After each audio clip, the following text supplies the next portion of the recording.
প্রিয় দর্শক আসসালামু আলাইকুম। নিটো কি, নিটোর কাজ কি, নিটোর উপকারিতা, পার্শ্ব প্রতিক্রিয়া সকল কিছুই এই ভিডিওতে থাকছে। আপনি কি প্রায়ই পেট ফাঁপা, বুক জ্বালা, বমি বমি ভাব বা খাবার খেলেই ভারী লাগে, এগুলোর জন্য গ্যাস্ট্রিকের ওষুধ খেয়েও কোনো কাজ পাচ্ছেন না? আজ আমি এমন একটা ওষুধ নিয়ে কথা বলবো যেটা শুধু অ্যাসিড কমায় না, পেটের ভিতরে কাজই ঠিক করে দেয়। ওষুধটার নাম ইটোপ্রাইড হাইড্রোক্লোরাইড অর্থাৎ নিটো।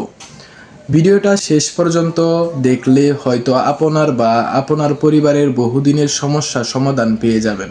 নিটো ইটোপ্রাইড আসলে কি, যেটা পেটের ভিতরে নড়াচড়া ঠিক করে? বাংলায় সহজ করে বললে, পেট অলস হয়ে গেলে, খাবার ঠিকমতো নামতে না চাইলে, গ্যাস জমে থাকলে এই ওষুধ পেটকে আবার কাজ করাতে সাহায্য করে। নিটো কিভাবে কাজ করে? আমাদের শরীরে একটি কেমিক্যাল আছে অ্যাসিটাইলকোলিন। এইটা পেটকে বলে নড়াচড়া করো, খাবার নিচে নামাও। কিন্তু কিছু রোগে ডোপামিন বেশি হয়ে যায়, অ্যাসিটাইলকোলিন কম কাজ করে। ইটোপ্রাইড কি করে জানেন? ডোপামিনকে ব্লক করে অ্যাসিটাইলকোলিন বাড়ায়, ফলে পেটে নড়াচড়া বাড়ে, খাবার দ্রুত নিচে নামে, গ্যাস জমে থাকে না, বমি ভাব কমে।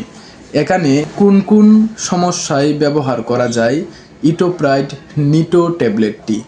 দীর্ঘদিনের গ্যাস্ট্রিক সমস্যা থাকলে, পেট ফাঁপা থাকলে, বাড়ি বাড়ি লাগা, বুক জ্বালাপোড়া করলে, খাবারে অরুচি থাকলে, বমি বমি ভাব, গ্যাস্ট্রাইটিস, ফাংশনাল ডিসপেপসিয়া থাকলে, যাদের এন্ডোস্কোপি স্বাভাবিক কিন্তু সমস্যা যাচ্ছে না, তাদের জন্য এই ওষুধ অনেক সময় আশীর্বাদ বা দুয়ার মতো হয়।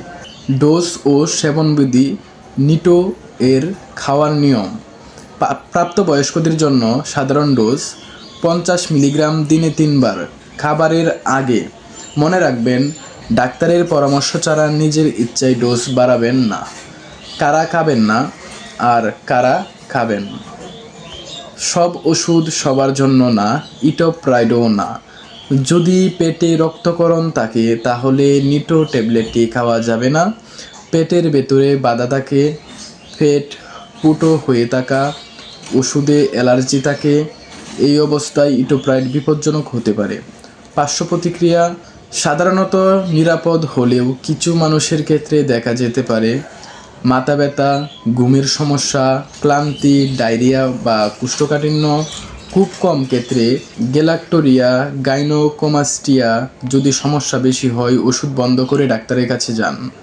গর্ভাবস্থা ও বয়স্ক শিশু। গর্ভাবস্থায় শুধুমাত্র খুব প্রয়োজন হলে স্তন্যদানকালে না খাওয়াই ভালো। অর্থাৎ গর্ভাবস্থায় বেশি দরকার পড়লে খাওয়ানো যেতে পারে ডাক্তারের পরামর্শ অনুযায়ী, আর স্তন্যদানকালে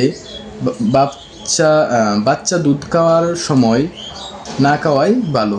18 বছরের নিচে শিশুদের জন্য নির্দেশিত নয়। বয়স্কদের ক্ষেত্রে কম ডোজে শুরু করা উচিত। অ্যান্টিকোলিনার্জিক ওষুধের সাথে একসাথে খেলে ইটোপ্রাইডের কাজ কমে যেতে পারে, তাই সবসময় আপনার ডাক্তারকে জানান আপনি কি আর কি ওষুধ খাচ্ছেন। গ্যাস্ট্রিক শুধু অ্যাসিড না, অনেক সময় পেটের নড়াচড়ার সমস্যা। আজকের ভিডিওটা যদি আপনার কাজে আসে, লাইক দিন, পরিবারের সঙ্গে শেয়ার করুন। এমন আরও স্বাস্থ্য তথ্য পেতে হেলথ ম্যাটার্স চ্যানেল সাবস্ক্রাইব করুন। আল্লাহ সবাইকে সুস্থ রাখুক। আবার দেখা হবে নতুন ভিডিওতে ইনশাল্লাহ।